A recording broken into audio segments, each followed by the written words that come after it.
Thank you for tuning in to Grieving Voices. I am your host, Victoria Volk, and today I have with me Rachael Burns. She's the founder of True Worth Financial Planning, which helps newly single women get their finances back on track after divorce or death of a spouse. Her passion for helping women in transition was inspired by her own experiences with grief after her husband was diagnosed with brain cancer. She is a certified financial planner and a certified divorce financial analyst. But most importantly, she's the mom of 3-year-old twin boys. Busy, busy time. Thank you so much for giving your time to my audience today. Thank you, Victoria. Thanks for having me on. So we have chatted briefly before, and I'm excited to chat with you again and for you to share your story with my audience, because I've heard it a little bit, but we didn't get into the deep of it. And so I'm looking forward to that today. But what has been your experience with grief up until what you're about to share today? Before my husband's diagnosis, my experience with grief was very limited. Fortunately, I had not experienced much in the way of loss, except for, grandparents passing away and things like that, but nothing that really shook me to my core like what I was about to experience. So I had been very fortunate to have a very boring life in that way up until then.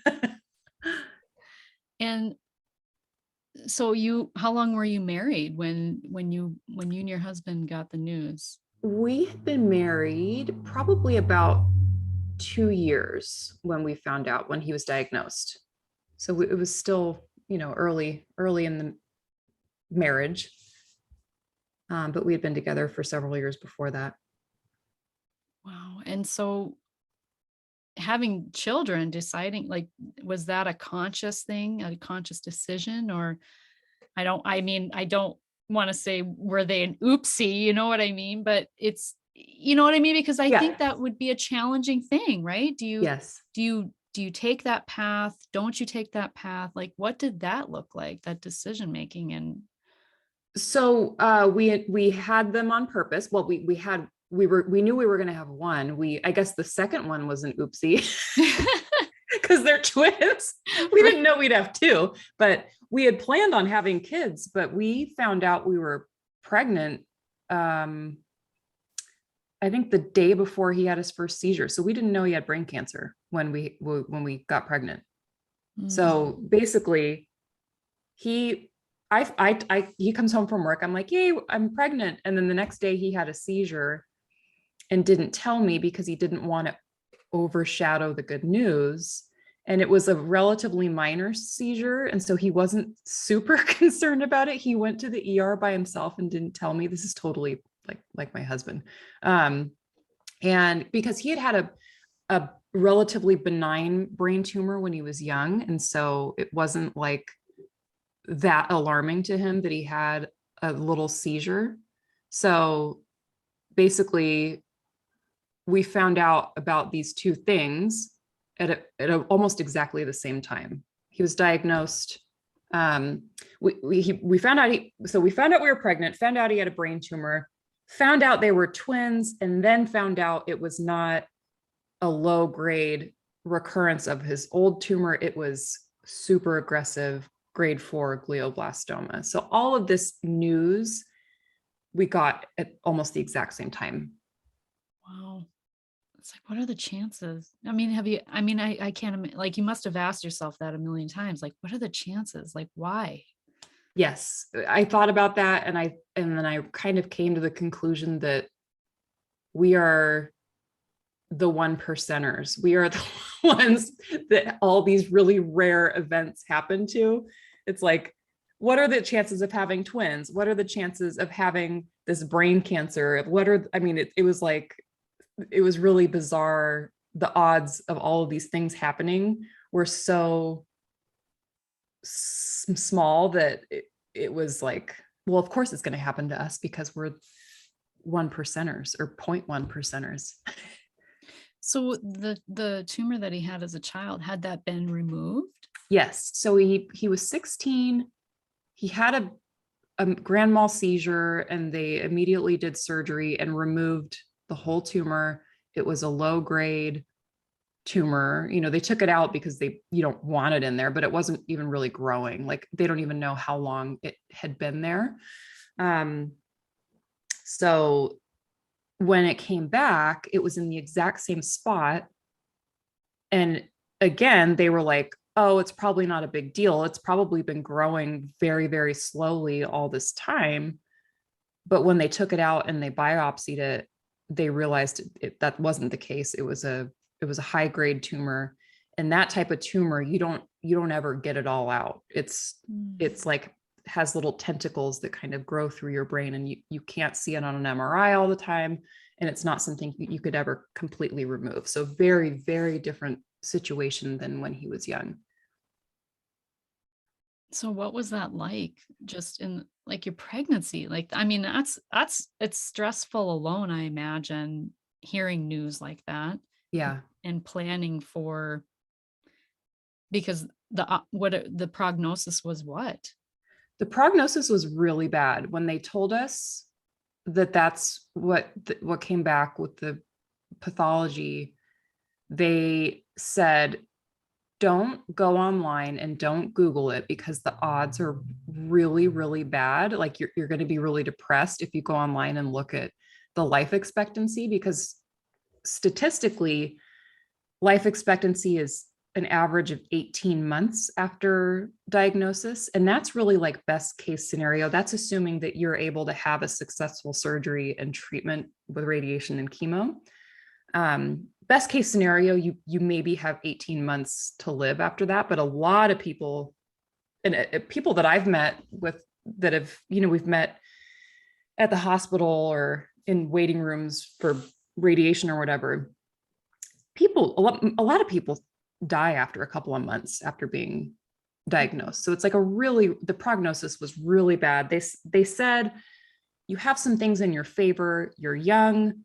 You have these certain genetic traits, like that they were able to see when they did the pathology, that they could tell that his case was, it's still an aggressive cancer, but it's not as horrible as it could be. So they were like, you're probably going to be on the higher end of the range, but still, they gave us, I mean, it was like a couple of years was the time frame that they gave us.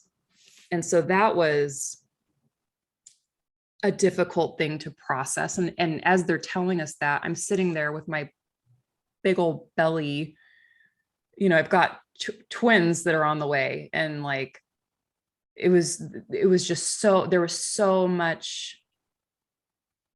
I mean, what we thought our life was in an instant changed so much.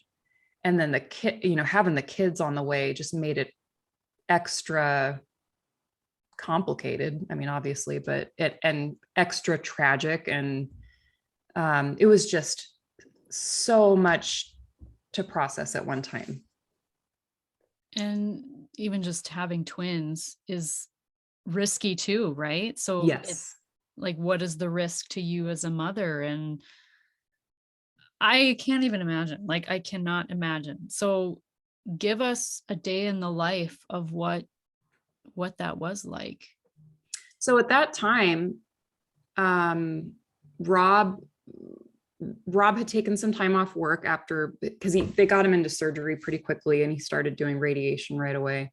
And I was still working and just getting more and more pregnant by the day. So we're still trying to do normal, quote unquote, normal stuff. I was still going to work.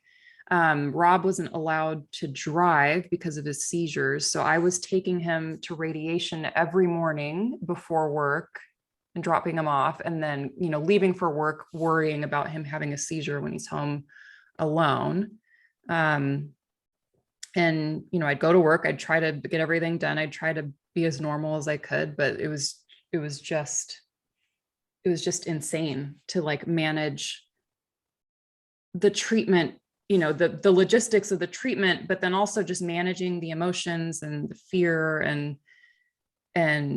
trying to support him. And it was like, it was so overwhelming that you just kind of go into shock and you kind of don't even realize, you just kind of go into survival mode and you're not really feeling anything because you're just like so overwhelmed that I just kind of went into autopilot and did what I had to do to get through each day, until the kids were born, basically. And then that definitely shifted a lot of the focus off of his situation, which was kind of a good thing for a little bit. But once the kids were born, then I had some major health issues. I had some pretty bad complications after they were born, and was hospitalized for a couple of weeks. So Rob was home. He had to take a break from chemo because he was home alone with the kids when I was in the hospital. And like, luckily our moms were, dropping in to help and stuff, but like we had to disrupt his treatment because I was in the hospital with like kidney failure and a pulmonary embolism and all of this like majorly life-threatening postpartum stuff. And so he was freaking out, thinking I was going to die and then he was going to die. And then we would have these little babies that had no parents. Like it was, it's one thing to plan, to try to grasp something happening to one of us, but like, and that fear was relatively short-lived because I got stabilized fairly quickly. And after I got home from the hospital, I was not in any imminent danger, but there was a time there where like we were worried about the kids being orphans and, needing our parents to raise them or something. It was just like wild time. And you're sitting here and you're telling me about it, almost like it's a recipe.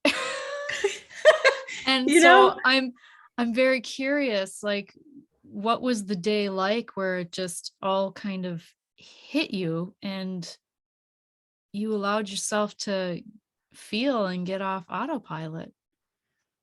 it took a couple of months after the kids were born where I looked back and thought that was really bad. That was really, that was a really dangerous situation. My health, I mean, health wise, like that was as close to dying as I've ever come. And once I actually had some time to think about that, it scared me even more, like how critical it was. And then, but then like thinking about my own health would make me feel like, well, this is small potatoes compared to what we're dealing with Rob. Like I'm going to be fine. I will survive, but his situation is the same. And so it's like realizing what happened, like finally kind of feeling some feelings about it, and then quickly remembering, oh yeah, there's bigger stuff to worry about, and going back to like dealing with that. So there's just been, it's been like one thing after the other, and there's been so much going on that it really is hard to feel anything because you have to deal with the next thing right away, and you don't even have like the bandwidth to like acknowledge your feelings, which is kind of weird. They do come out. Do you feel like But that's true for you today? yeah, it's easy to get wrapped up in the day-to-day stuff and stay distracted and kind of detached. That's easy because of the amount of activity in our lives. But then it's hard, when I do think about things and I do remember things and I do feel those feelings, it's like, well, what am I going to do with that? I can't fall apart. I can't flip out. I don't really have any option other than to just keep chugging along. And so it just becomes this like new reality where there's this like underlying stuff that we all know is there, but there's not a ton that can be done about it. So we just kind of pretend like it's not there, which may or may not be healthy. Do you feel like it's been impacting you or has impacted you, like physically, your body, or like emotionally, psychologically?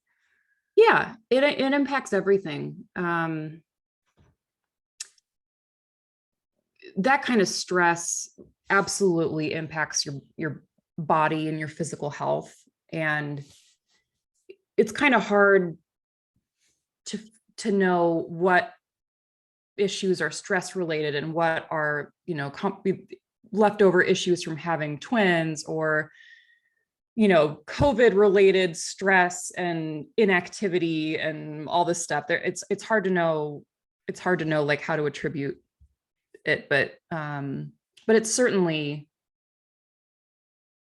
impacted every single aspect of my life, physical, emotional, everything. It's not always super obvious, but I mean, someone has to kind of beat it out of me a little bit. I don't know if you get the impression I'm trying to beat it out of you. I know. I am needling a little bit, because what I can relate to, just tiny, is, we had a family emergency health scare with our son recently. And I recognize that autopilot where you shift your focus to what needs to be done, and your energy to that other person. And then when you get in the quiet of your own head and in your own space, it's like whoosh, like it Yeah. just hits you. And so have you had moments like that, and have you allowed that to wash over you? And I haven't felt overwhelmed with the grief in quite a while, just because things feel pretty normal right now. My husband's not in any treatment. His tumor is not growing. It hasn't been growing for a while. He's going to work. He's acting normal. And it's easy to forget that ever happened. It kind of feels like that was a bad dream, or that was a past life, or it doesn't even feel like that was real. And I know that he and I deal with things very differently in how we express grief. And I'm someone who kind of verbalizes stuff, and he is someone who goes inward and needs to be quiet and not talk to people, and doesn't want to acknowledge his emotions or talk about them. And so it's, even if I wanted to talk about it or express myself, that's not really someone that I can do that with, because that's not his style. And that would actually upset him, because it might be more painful to him that I'm raising things to the surface, and he doesn't want to do that. And so, you can only express that with certain people or in certain situations, but for the most part, that's not happening at home. So yeah, partially it's like easy to kind of ignore and pretend like it's not happening. And then even when I do remember, it's like, well, I don't know. I don't really have a ton of options in how I can deal with that. I have to keep going. I have to make things normal for my kids. I have to build my business and keep working and be in as good of a spot as I can in case something changes. And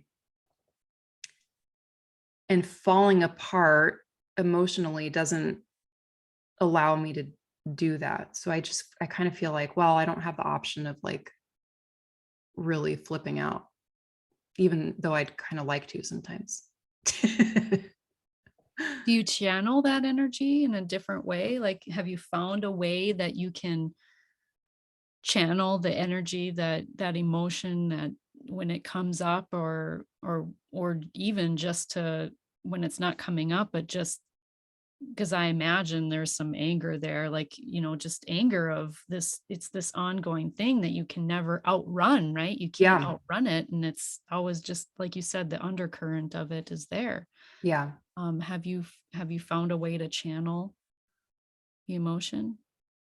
I don't know that I've channeled it, but what I have noticed myself doing is just getting more and more focused on work. Like just it's all I've been thinking about. And on the nights, weekends, whatever, I'm always just like really obsessing about work. And part of that is because I enjoy my work, and part of it is that work needs to possibly support my family at some point. And part of it is I need to keep myself busy so I don't dwell too much on things. So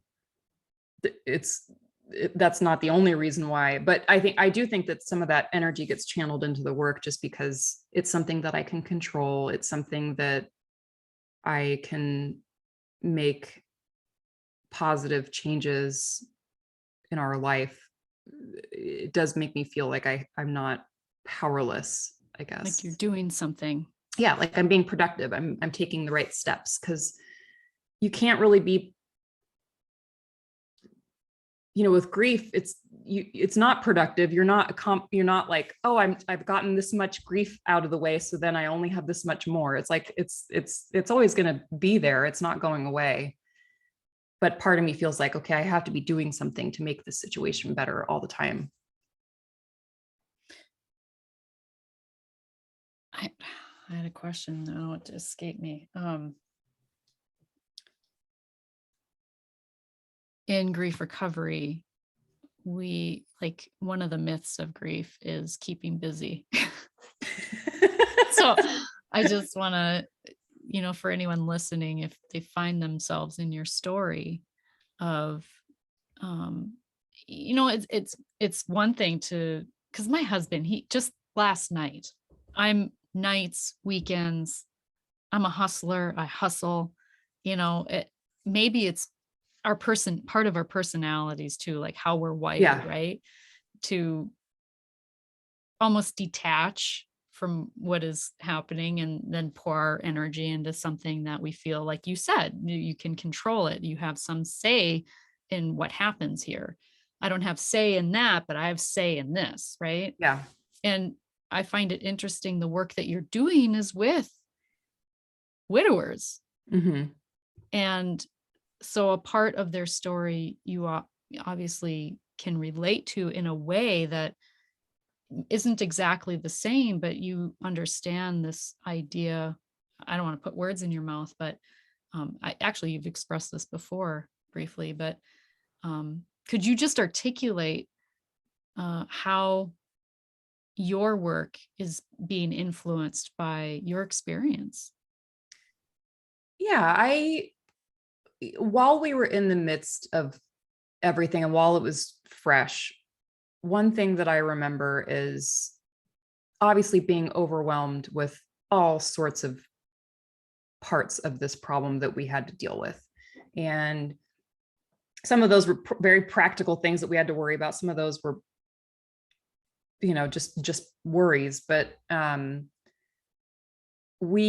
because of my background, my career, I'm a financial person and have been for a long time. And so one thing that I didn't worry about at that time was anything financial related, because we had all the things in place that we were supposed to have in place. We're like the poster children of having an estate plan done and having the right insurance and all these things.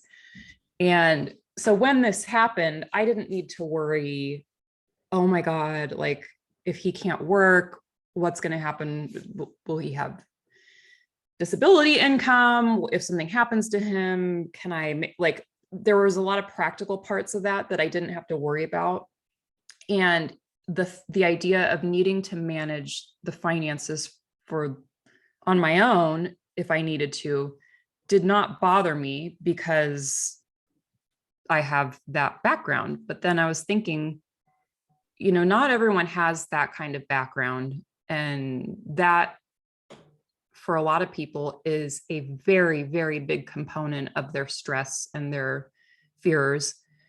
And that was something I didn't have to worry about, but I wanted to help other women, particularly who are in that situation, because that was something that I could at least offload for them, or help offload. I can't make things go away, but I can help them understand it and make a plan for the future, at least for their finances. So my goal was just to alleviate some stress from someone who's going through a difficult transition, whether that's someone died, they get divorced, something unexpected happens. There's all sorts of transitions that can happen where we have grief associated with that. Someone doesn't have to die. But that's where I felt like I could relate to women that were in that situation, and I could offer them my financial knowledge, but also my own experiences with that. I think that helps give me a different perspective and helps me give them better quality support. And to me, it sounds like it's meaningful work to you too, as you're kind of journeying through this process with your husband. It is. It absolutely is. And I had a feeling that it would be meaningful, but I never knew just how much I would get out of it until I actually got into it. Because I've been a financial advisor for quite a while, but didn't work with women in transition until everything had happened with our family. And I enjoyed my job before, but once I was working with women in that niche, I got a whole new level of satisfaction from helping women who really, really needed help. And I really identify with them. And I have met, just hearing their stories and learning about them has just been such an amazing experience. And even though I've been working harder than I ever have before, it doesn't feel like work because it's so enjoyable, which is so weird because a lot of the situations are difficult situations that I'm trying to help with, but it doesn't feel like work. It feels like I'm trying to help a friend, and that doesn't feel like work. So it gives me a lot of energy to be doing the work that I really get a lot of joy from. That's when you know you're aligned in what you're doing. Because, yeah, like my husband said last night, like, don't you get tired of looking at that computer? And I'm, like he has to literally almost like pull it away from me. And I'm like, but it doesn't feel like work. Yeah. I'm like creating posts, for my Instagram about grief and, sharing something that I think might be helpful, or working on my newsletter, or doing this podcast, or it doesn't matter what it is. If I feel like it's serving someone, I get a lot of gratification from that. But Yeah. I want to ask you too, because when I was a new mom, motherhood brings out like all of your insecurities. So does entrepreneurship. Yeah. You're like, you are where I was, which feels like forever ago. And I remember what that time was like. And I personally felt like a basket case, right? Because I had grief that I hadn't dealt with. I was, like I said, all my insecurities were coming up in my parenting and all these things, right? And so I just can't imagine, like, also trying to parent twins, first of all, but just trying to parent twins, parent in general, but parent twins, and having this undercurrent of concern, fear, all of those things, while trying to um, navigate all the feelings that are coming up being a mom. Like, what does that look like for you? I feel like we had so many things going on that were competing for our attention that it prevented us from obsessing too much about any one thing. Mm, So, because of what was going on with my husband, it made me a little bit more relaxed when it came to the kids. I think that if the brain tumor stuff had never happened, I honestly think I'd be a much more neurotic mom. Like, I think I would be panicking about the house being dirty or about the kids eating something that's not organic, or like I I know how I was before all of this has happened, and it's one good thing that has come out of this experience is my priorities have changed. The things that I actually worry about, that list has gotten a lot shorter. Like, it's just made me reassess what's actually worth worrying about. And so, because of that, with the kids, I'm like, "Ugh, whatever, like, I'm doing the best that I can." I genuinely believe that, like, this is a tough situation in a lot of different ways. I'm doing the best that I can. I just don't have the bandwidth to like freak out about them spilling uh stuff all over the carpet and permanently staining it. Like, I'm just like, whatever, we have bigger fish to fry. But then at the same time, it goes the other way too. Like, with Rob's stuff, it's really easy to get lost in that kind of despair. But then I've got these like little kids running around, like hitting each other with fake swords. And it's like, okay, I can't even focus on one thing long enough to like really get upset about it. So we'll see what happens when the kids get a little older and aren't like, when it's not as chaotic in my house. they're you're keeping busy Oh right my now. gosh. Yeah. Yeah. And then also, they just are so hilarious and sweet and wonderful that, like, there's so many joyful moments throughout the day that it really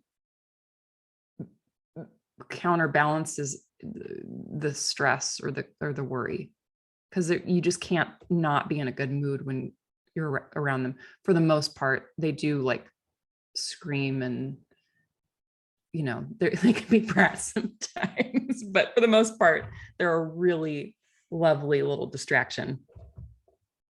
I just was thinking, my son, we were talking about our son, he's going to be a senior in high school next year. And my husband's like, I just don't want him to leave. Like, it's, I just so remember, I just, last night I was going off to sleep and I was just like, God, just for a day, I would love to go back in time and just revel in their curiosity and their, um, just, I could cry just thinking about it, Oh yeah. how fast the time goes. And like you said, it's shifting your priorities. And so it's not even that they're this beautiful distraction. It's like they bring out something. When they bring out your insecurities, they also bring out like the kid in you too, right? The things that, you know, you want to get out your sword and, and pretend and chase and, all of those things. And fortunately, my husband is like a big kid and that is still a thing in our house. But yeah, um, yeah, there's no such thing as boredom when they're Yeah. that's such a fun age. And I think to allow yourself to embrace that time, regardless of what's going on, it is probably a beautiful gift that these little people have given you. Oh my God. Um, this situation would be it would be so much different. I think it would be so much worse if we didn't have them. I think about that and I think, oh my God, I can't even imagine like going through this just with the two of us and not having something. There's always something to look forward to with kids.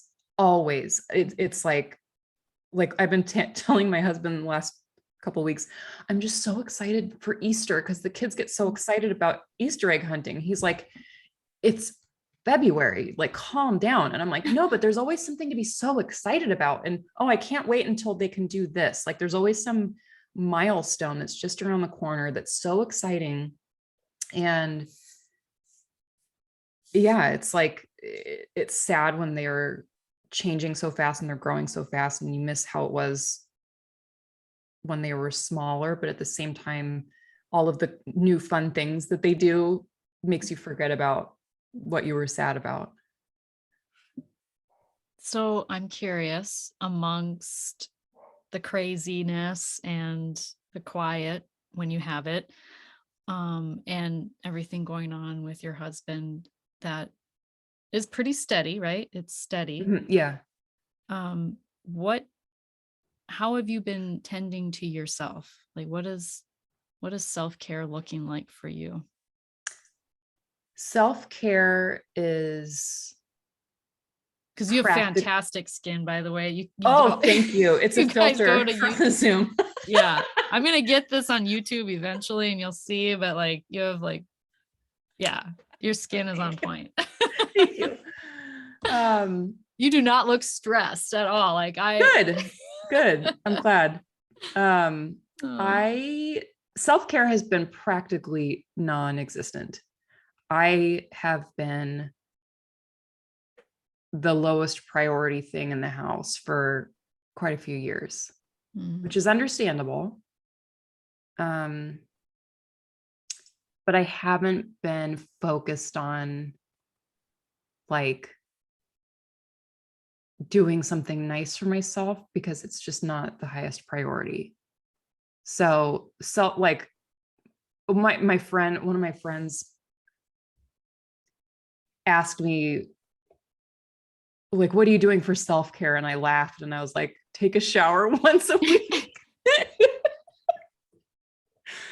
Like, that's really exciting. That's like that's like my me time is like 5 minutes in the shower every few days. Oh my That was gosh. like I thought I that mean, was just me. that, like I was so, I mean, back then it really was that wild. Like I genuinely could not get it. If you had to be around me within a, you know, couple feet of me at that point, I'm sorry to anyone who had to be around me, but you know, being a brand new mom, there's no such thing as self-care. You're not showering, you're not brushing your teeth, you're not brushing your hair, you're not eating anything except for stuff that like fell on the floor. Like your needs just go out the window. And they kind of stay out the window for a while. So yeah, I don't know. I don't even know, like the concept of self-care is like really foreign to me right now. I understand how it would work for some people, but it's like, if I can get away for like a quick weekend with like my girlfriends, that's self-care. And that's like a really big luxury for me. Like if I can get a day or two to like get out of town, that's like a big deal. Go like drink some wine with my friends and just like sit there. That's like, oh, that's such a recharge. That's the only self-care I can think of right now. Well, Other I don't know than, what you're doing, but you I look mean, other than rested. taking fantastic care of my skin. I mean, that takes up a lot of time too, but Well, that's self-care. That's self-care. I'm just kidding. You're just kidding? So it's just natural? No, it's like I put this filter on the Zoom where it's did you know you can do that on Zoom? It's Oh my not like a gosh. crazy filter. It's not like, it doesn't look fake. It just kind of blurs everything. So now we're getting Not, into the grief of aging here. this is not real. Yeah, that's some grief in itself. It is. Oh yeah. I'm gonna Yeah. have to ask you, I'm gonna have to check out these filters. Well, and also you said, you know, you don't look like someone that's really stressed out. It's called Botox. Then your face just can't make sad faces anymore. That helps. Okay. That will make you seem like you have it together because your face can't physically even move like that. Like I can't look sad. Not for another 3 months or so until it wears off. So I just got to keep it going. Okay. Well, this is a direction in the podcast I didn't expect. This is real talk. It is real talk. And this is the thing. It's like you're in the thick of it. Really. Yeah. You're in the thick of it. And I say the trenches of motherhood. But now I'm sure you have friends that have kids that are older. Mm-hmm. Oh yeah. And you have plenty of friends that have told you you can't give from an empty cup. Do Yeah. you feel like like your cup, do you feel drained? Yes, Okay. I do. But I feel like that is a temporary state. I know that things will not always be as difficult as they are now. Like I know that. And the kids keep getting older, the kids keep getting easier to deal with. And like there will be a day when I don't have to worry about Rob's brain tumor coming back because someday he won't be here. And then like then there's other stuff to be worried about, obviously, at that point. But like the way things are right now is not the way that things will always be. And anytime that things are really difficult, I always remember they will not always be this difficult. This is just a point in time and it's always changing. So I don't remember where I was going with that, but Self-care. that's like my cup being full. I know that my cup will refill at some point, but it's just not like a top priority right now, I guess. Do you Just want trying it to keep everyone alive and keep working. And that's like that's all I have energy for.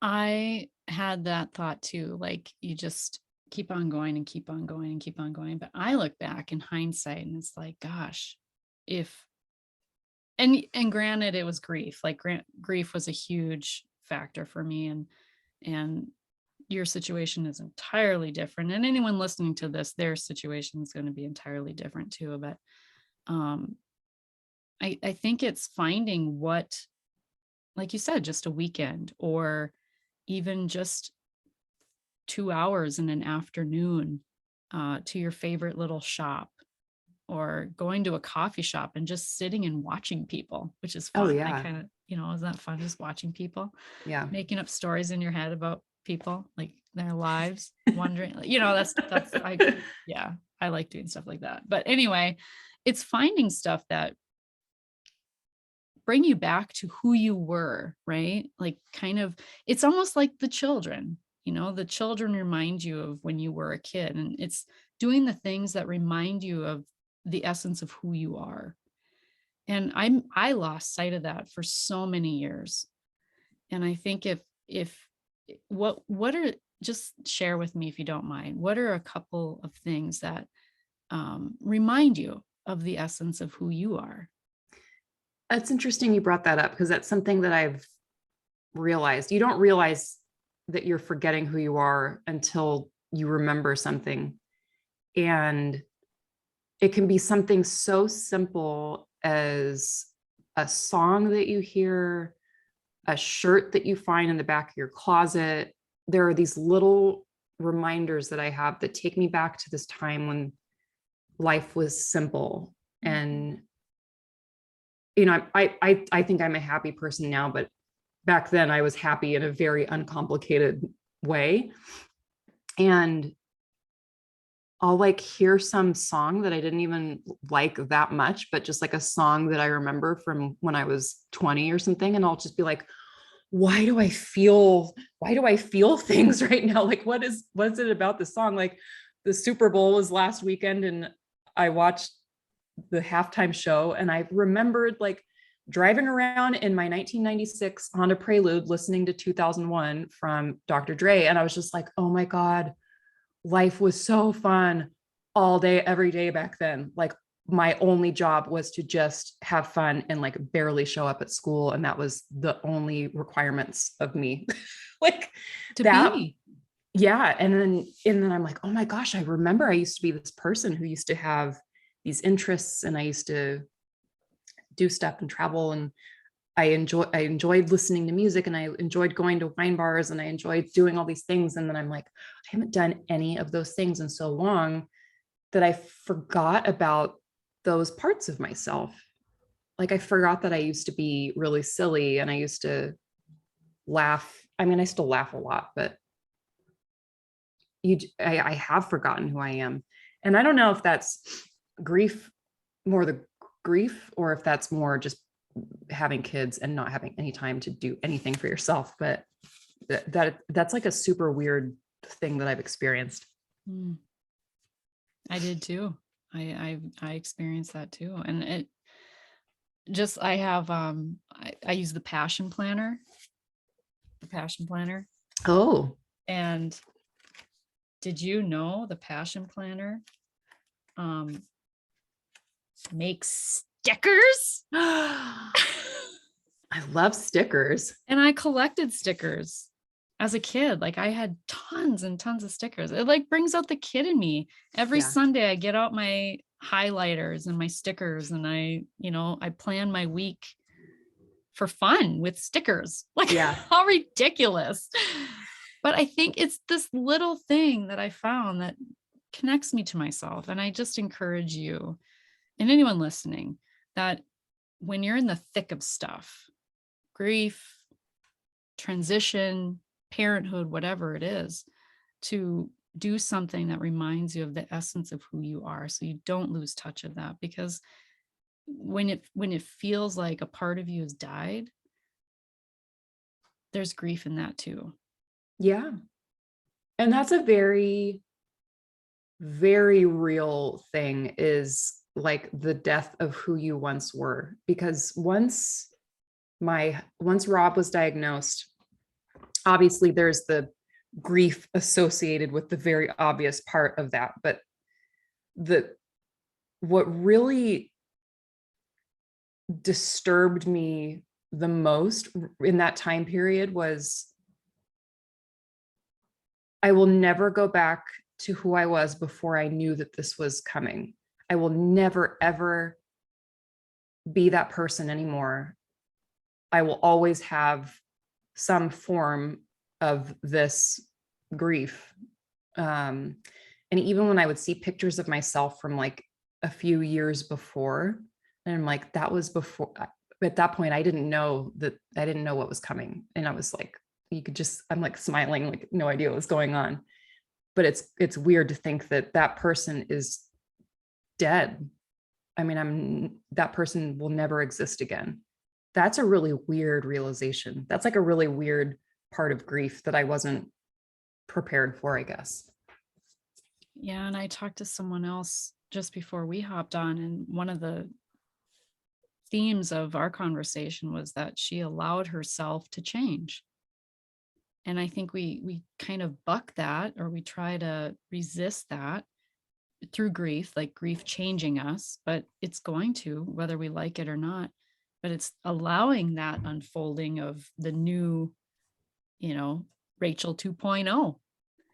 But when I speak about connecting to the essence of who you are, it's not even, it really is, there's parts of you that are who that never will, regardless of what happens, never change, right? Like I still love stickers. Like that brings out the kid in me. That brings out the essence of who I am. And so that's really what I'm talking about here is I am not the same person that I was before whatever happened to me. You're not going to be. And anyone listening, that's the case as well. But it's really,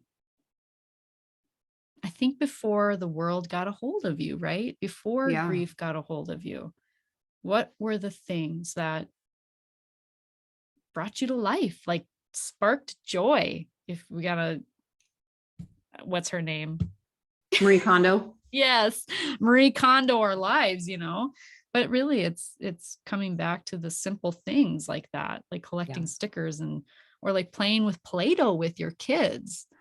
making different creations, or, and that's, I think, what the gift of those ages are in parenthood, is that it's like you have permission to play.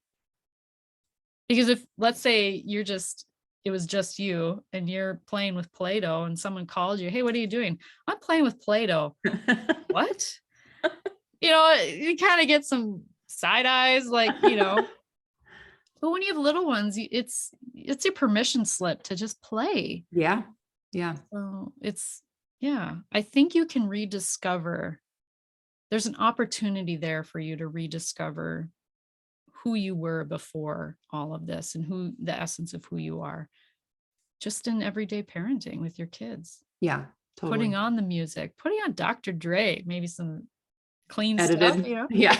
I know the kids are old enough to where they repeat cuss words now. It's really Yeah. unfortunate. Yeah, bring some of your play into their world, Yeah. because they get to know you that way too. Yeah. That's good advice.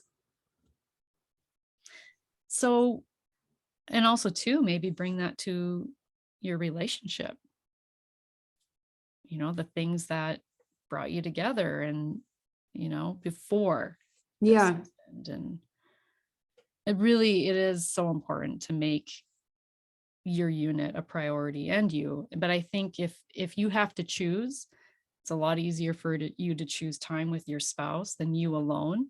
But Yeah. that is self-care too, right? If you're doing something you enjoy and you're sharing it with him, that's self-care too. Yeah. Yeah. One I thing we've did been not doing. mean for this to turn into like a coaching session, but I think it just is so many reminders for me of yeah, where I once was. Yeah. Yeah. And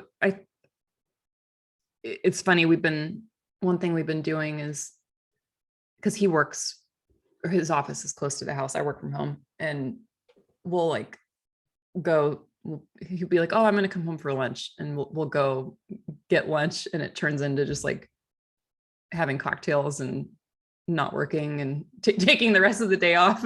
Oh, But it's like this really nice thing that we'll do every once in a while, where we'll just kind of forget about all of our responsibilities.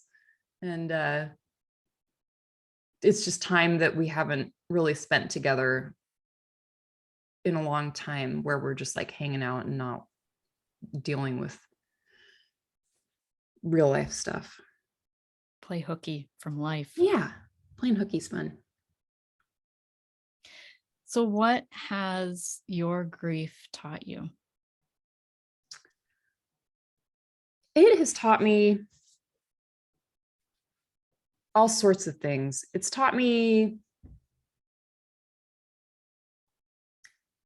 I'm much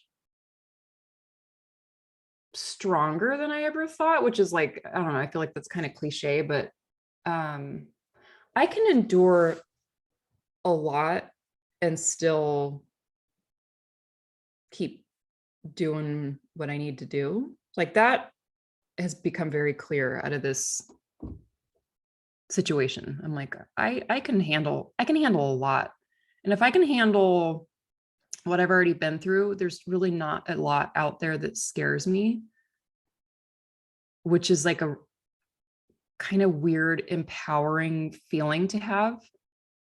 Um, Even like thinking back to when I was in my late 20s, before I had kids and everything, and like if I had to go get blood drawn, I would seriously cry. Like they'd be like, "Oh my God, this girl is such a loony." And I was just like so dramatic, like, "Oh my God, I can't," like I don't know. I felt like I had all these kind of fears that were really silly and really kind of irrational.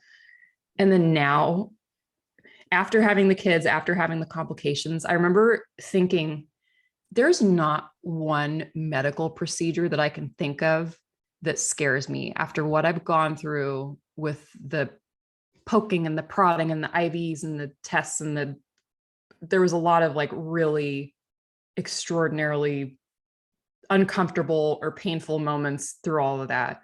And I'm like, there's nothing that I can think of that would really scare me at this point. And the same goes for things that can happen in life, like losing a job or losing a family member, or, whatever things that used to scare me. I've already proven that I can handle it. So there's like not a lot to really be scared of anymore, other than being scared of something happening with my kids. Like there's so many fears that I didn't have that I have now. Like, oh my God, if they got hurt, I would just like lose my mind. Aside from that, I feel pretty fearless. Like I can accomplish more than I ever thought was possible. That's been empowering. And when I went out on my own and started my own business, that had a lot to do with it. I'm like, well, clearly I can handle it because I just survived all of this. So running a business that's not a big deal at all. I mean, it is a big deal, but it's not something that scares me. So that's something that I've learned about myself in the process. I'm finding it a curious aspect of grief that I'm just kind of came to light for me today. And I was talking to someone before I spoke with you, and she's an entrepreneur, and we're just kind of thinking about how as entrepreneurs, even if you never felt like a leader, it brings out your leadership skills, right? You have to be able to lead yourself. You're Yeah. self-led, self-determined. You have to have, it brings out all, like it's brought out aspects of me that I never, like, I'm sure people looking, like when people see me now and like think of me when I was young, like a, fifth, sixth, fourth grade, whatever, like, oh, never thought you would do that. Right. Like I was one of those kids, like, Yeah. and so I've, um, proven to myself, right? It's like this, you have to prove it to yourself. And so I think there's this element of self leadership that comes out of being an entrepreneur. And I think that really serves us as grievers to be able to lead ourselves through the process of grieving in a way that, um, well, hopefully is positive and healthy, but it can go the opposite where you Yeah. just pour yourself even more into work and become a workaholic, and that's not healthy. I'm Yeah. talking in a healthy way, but I just wanted to highlight though that that's probably really serving you in that way, and will continue to serve you as you navigate the unknowns of all of this. Yeah. One thing that it's taught me is I really trust myself more than I ever have. I really trust my judgment and I trust my decision making, and I'm very confident in the decisions that I make now,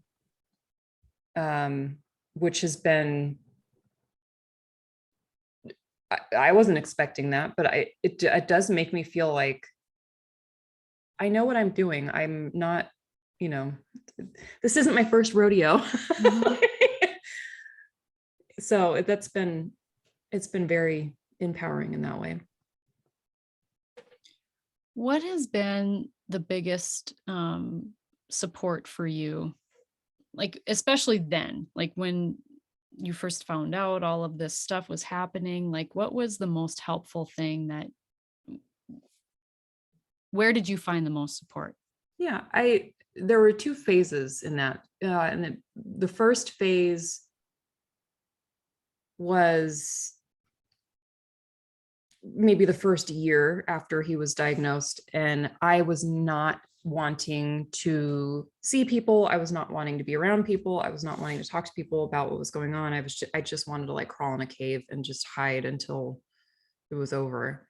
And at that point, because I wasn't really ready to talk about it too much with people, it was more me getting whatever information I could to help process that or to help understand my feelings with that. And one thing that was so helpful was I found a podcast. It started as being about grief. It was put on by someone who was around my age, and her husband died of the same type of brain cancer that my husband has. And that sounds like a really depressing podcast, but in reality, when she talked about grief, I could totally identify with things that she was saying. And I was like, oh my gosh, I've been feeling that, but I couldn't even articulate that. But now that she said this, I'm like, oh my gosh, that's exactly what I'm going through, which was so helpful. But also, it wasn't just about grief. It was about overcoming difficult things, which we all do. I mean, everyone has to do difficult things, and we all can relate to that. But the fact that she had gone through this very similar situation and she had turned it into something that helped others in a very meaningful way. I mean, she made a meaningful difference in my life just from listening to a podcast. This is someone I don't know. It's called Terrible. Thanks for asking, by the way. I think we talked about that before. Yep. I'll put it in the show notes too. That was such a huge support for me, which is kind of funny because it's just like it's a podcast, but that was really important. And then once I got through that initial phase where I was like, all right, I'm ready to emerge from my cave and like talk to people about what's going on, then, you know, having the support of my friends and family and having their support was extremely meaningful during that first phase, but I couldn't bear to like be around people. But once I kind of reemerged, I had this new sense of gratitude for the support of my friends and family, just because you don't know how truly committed they are to you until you go through something really bad. And they show up for you in ways that like you would have never expected. And it makes you really appreciative of the support that you didn't even realize. I mean, I knew that I had the support, but I didn't know that I had that. That was like a life-saving thing.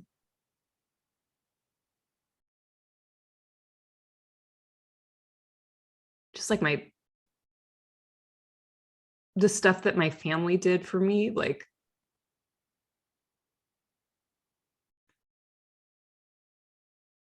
when Rob was first diagnosed, the first call that I made, one of the first calls was to my brother, and I told him it happened, and I just asked if he could if he could be in charge of letting people know, because I didn't want to like keep repeating that story, and I didn't want to be the one that was responsible for like delivering this horrible news to people. I didn't want to be responsible for that, for like changing their life with this, like, because I knew how much it hurt to be on the receiving end of that news, that I didn't want to give it to anyone else. And like my brother took that off of my plate for me and like did this really horrible task of being in charge of like delivering horrible news to everyone, but he did that for me. And my mom like would just magically drop food off at my house, and she'd just like kind of show up and like leave food and just kind of run away and give me space. And like your people show up for you. It's like they know what to do in times of need. People know what to do. So that was pretty amazing. It's beautiful. I just got goosebumps. I had a feeling you'd make me cry. I debated whether to put on mascara, but luckily the filter will blur it out. So back to the filter.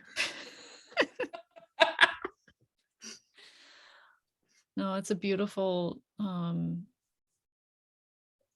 it's so easy to think about how people don't show up. But I think it's, you know, reminding ourselves of how people do is far more empowering and self-loving, really. And some of the people who don't show up, sometimes it's just because they can't. They don't have the tools, or it's not. I think it's easy to get your feelings hurt when you don't get the type of support you're expecting from someone or whatever. But like, one thing that I realized is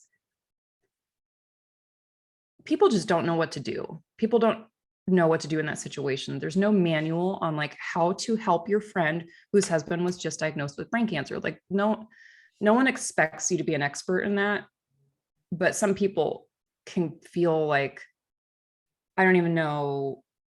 I don't know what to do. I don't know if I should talk about it. I don't want to say the wrong thing. I don't want to do this. Like, and then they just kind of freak out and just kind of disappear. I think that's a really common reaction people have. And like, I don't blame anyone for having that reaction. But, you know, I think it helps to have some realistic expectations of people and knowing that they're not going to know what to do. I don't know what to do. I don't expect anyone else to know what to do in that type of situation. So, but it does make you extra appreciative of the people who do, like, despite the difficulty of the situation, they still show up. That's why I love to ask that question. Like, what are some of the ways that people supported you? Because I think through this podcast, people can learn different ideas, even if they want to be the one to support someone who's going through a difficult time. You can learn through podcasts of how to Yes, be absolutely. support for others. So Absolutely. what is one tip? What is one tip that you would share with somebody who's in the thick of it, maybe like you, or maybe not as far as long as you, because we're all at different points, right? I don't know how to answer that. I don't know. I just feel like everyone's situation is so different. And I am not an expert. I'm barely an expert in my own life.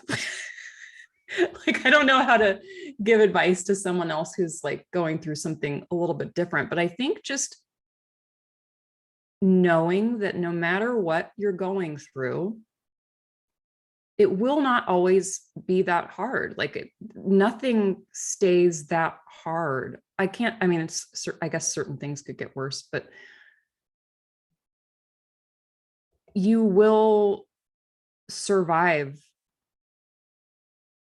difficult things, and you will adapt, and you will learn to accept certain things, and you will learn to move forward. And it, like, when you're in the thick of it, it's so hard to see like what it could look like on the other side, but it will get better.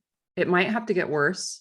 It very well could get worse before it gets better, but it will get better. And like, I don't know, knowing that made me feel like less despair, I guess. Because I was like, yeah, this is horrible, but this will not always be this way. That's the only thing I can really like offer in terms of advice. Well, let's shift gears to the work that you do then Yes. and talk about, give a piece of advice or suggestion that you would give to somebody putting your financial advisor hat on, planner. With that hat on, what would you say? So if someone is going through a really difficult situation and there's some financial decisions that need to be made or some sort of actions that need to be taken, and that's something that's really causing you a lot of stress, I think it helps to understand that you are not expected to be an expert in your finances. There are other things that are more important at that time. And yeah, there are some decisions that have to be made and some things you can't put off, but no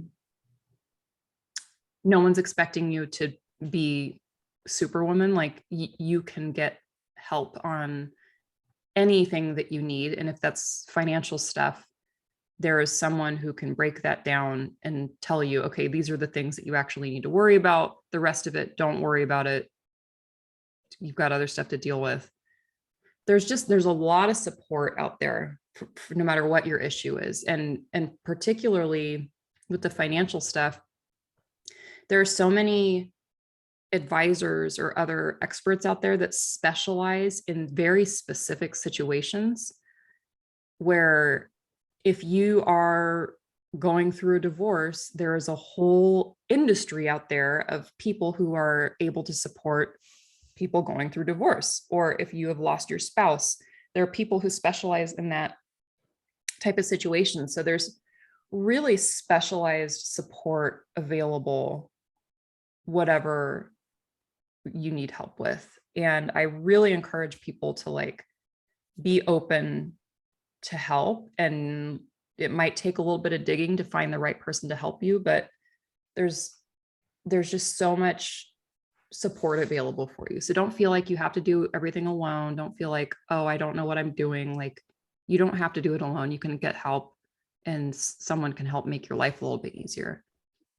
And you should take the opportunity to make your life a little bit easier when you can, because life is hard and you don't need to take on more than you absolutely need to. What do you think is, I mean, I have an idea, but what do you think is one thing that maybe stops people from seeking help? And then I'll share my thought on that around finances. Well, with finances specifically, I think people get scared to face the facts. I think finances are just a very uncomfortable subject for a lot of people, and that's for a lot of reasons. A lot of people don't have the knowledge, and they feel bad about their lack of financial knowledge, or they feel bad about decisions that they've made in the past with their finances, or they have all this like guilt and shame wrapped around it. And I think with finances, that's something that you feel like, oh, I can deal with this later, and then you put it on the back burner, even though it's really not something that you should put on the back burner, because you need to address it as early as you can. But I think just not wanting to deal with it is like the number one block that keeps people from getting it in order. So what's your shame. reason? The shame that they feel around their money. Yeah, it's totally understandable, and it's very, very common, but like money is just a thing. I mean, it's a more complicated thing than that. You need it to get a lot of things, but no one is born bad with money. No one is born good with money.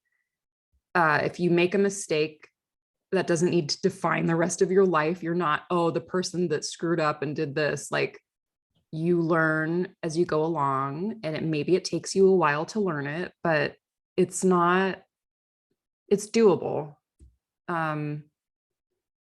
It's something that you kind of have to try to remove the emotions from, and just, what's you've done in the past, that stays in the past. You just kind of have to be willing to learn, be open to learning, and be open to making some changes when necessary. I think that's how you get over the shame part of it. Isn't the root word of currency current? Because if you think of money as like currency, right? It's flows, right? Money flows. It's an energetic exchange. And that's really how I've had to reshape my thoughts around money, is that it's an energetic exchange. And just like we have shame in our money, we have shame in our grief and how we handle our grief, or how we're not handling our grief. And that can stop us from seeking help too. Absolutely. So there's a lot of similarities there. But if someone wants to, if I'm in a situation where I had a death of a spouse, or I'm getting divorced or recently divorced, where do you recommend I look for resources? I don't think there's one place to go get all information on that type of thing. I think it's going to depend on what's your preferred way of receiving that information. If you're someone like me who likes to listen to podcasts, any information that I absorb needs to come in the form of a podcast, or else I'm not open to it. So if you're someone like that, There are so many amazing financial podcasts out there that have different focuses. If you're interested in budgeting, if you're interested in planning for retirement, if you're interested in getting out of debt, that's like my favorite way, but that's me. That's not everyone's cup of tea. If you like reading, there's some, I mean, there's some great websites. There's, I mean, advisors like me often put out content. They put out blogs, they put out all sorts of stuff. That's, I think, a good source of information. I think if you go on social media, there's a lot of helpful information, but there's a lot of garbage. And there's a lot of people who claim to be financial experts, but they're just like social media personalities. You have to be careful where the information is coming from, but there's no one place to get the information. It really depends on, you just have to kind of poke around in your preferred type of media, I suppose. So if I'm listening and I really resonate with you and I like your story and I want to connect with you, where can I find you? So you can visit my website. It's trueworthfp.com. And I have my blog on there. I have my story on there. And then I also have a link to schedule a free strategy session, which I really encourage people to take me up on, because even if it's not a good fit, you will absolutely walk away with some actionable ideas that you can put into place right now. And even if, I mean, if it's not a good fit, I can give people referrals. I can point them in the right direction. I think that's a good place to start. And then I'm also active on social media. I'm not one of the people who pretends to have the expertise. I actually have some credentials, but I'm on Instagram. It's TrueWorthFP. I'm on LinkedIn. It's under my name, Rachael V. Burns.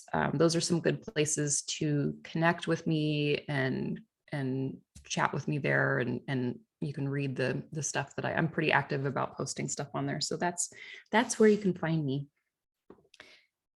And is there anything else that you would like? And I'll put all the links in the show notes too, but is there anything else that you would like to share?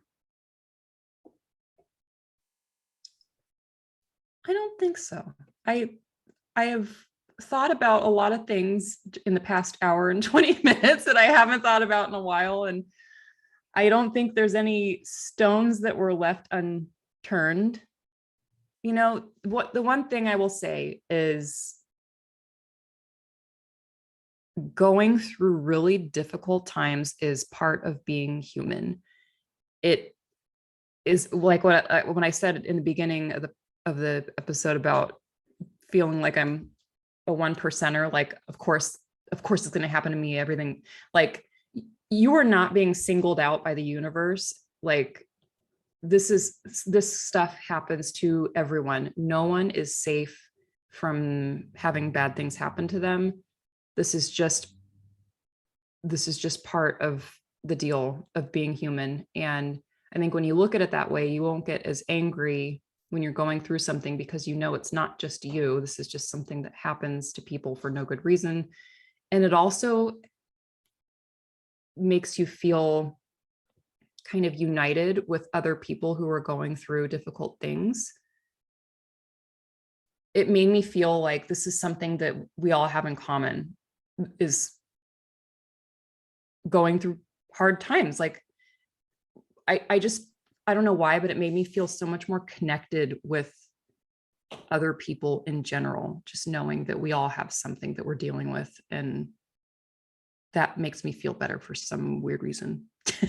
Me too. Honestly, like when I think about my podcast, it's grief is the one thing that unites us all. It doesn't discriminate. It doesn't care who you are, where you're from, your background, your age, doesn't care.